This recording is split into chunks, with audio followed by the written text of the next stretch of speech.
Well, welcome back into another part of the Mid Norfolk Garden. This time this little area that used to have a big conifer that died probably from honey fungus over the last couple of years.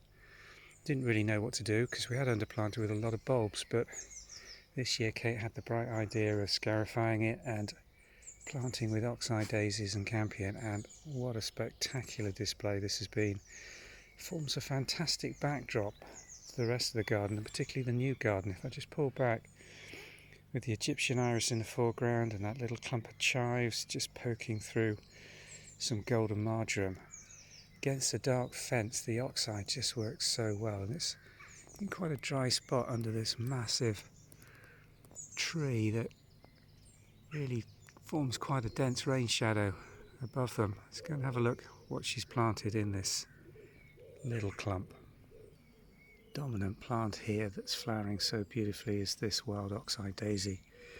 Plenty of seedlings on the ground from last year's seed still coming up.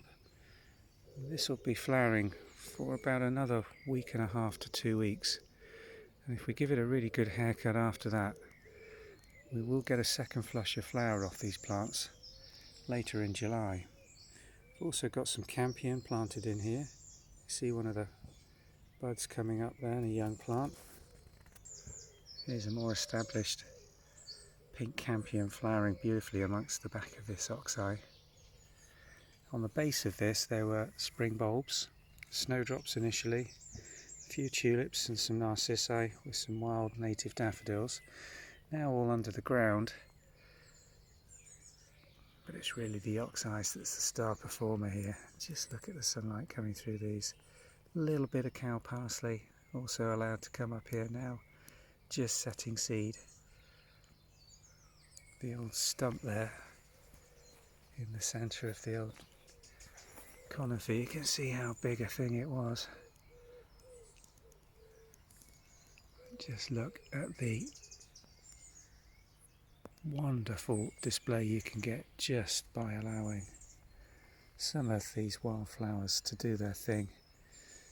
And just by scarifying the grass back, that's all that was done here. No compost, no fertiliser, no special wildflower seed mix. We just transplanted a few young plants into this area and gave them a little bit of water to get them established as bare-rooted little transplants.